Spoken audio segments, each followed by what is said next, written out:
একটা সময় গৌতম বুদ্ধ ১০০-র বেশি সুন্দরী নারীর সাথে একই ঘরে শুয়ে থাকতেন, কিন্তু সেদিন রাতে কি এমন ঘটেছিল যা ইতিহাস বদলে দিল?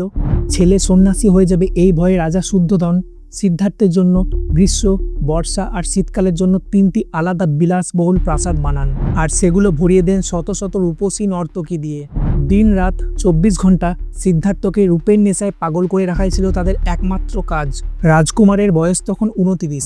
এক বিশাল উৎসবের পর ক্লান্ত হয়ে সিদ্ধার্থ ঘুমিয়ে পড়েছেন। তাকে সঙ্গ দিতে আসা শত শত সুন্দরী নারীও ক্লান্ত হয়ে সেই ঘরেরই মেঝেতেই ঘুমিয়ে পড়ে। কিন্তু হঠাৎ মাঝরাতে রাজকুমার সিদ্ধার্থের ঘুম ভেঙে যায়, আর চোখ খুলেই তিনি এমন এক দৃশ্য দেখলেন যা তার রক্ত জল করে দিল। যে নারীদের একটু আগেও স্বর্গের পরী মনে হচ্ছিল, ঘুমের ঘোরে তাদের মেকি সৌন্দর্যের মুখোশ খসে পড়েছে। কেউ বিকট শব্দে নাক ডাকছে, আর কারো মুখ দিয়ে লালা ঝরছে। সিদ্ধার্থের চোখে ওই রাজপ্রাসাদ মুহূর্তের মধ্যে একটা জ্যান্ত শ্মশান ঘাটে পরিণত হলো। তিনি বুঝলেন এই রূপ, যৌবন সবটাই একটা চরম ধোঁকা। সেই রাতেই ওই ঘুমন্ত নারীদের মাঝখান দিয়ে পা টিপে টিপে তিনি চিরকালের মতো রাজপ্রাসাদ ছেড়ে বেরিয়ে যান। শত শত নারীর রূপও যার মন ভোলাতে পারেনি, তার প্রতি যদি এতটুকু ভক্তি ও শ্রদ্ধা থাকে তাহলে কমেন্টে আওয়াজ তুলুন।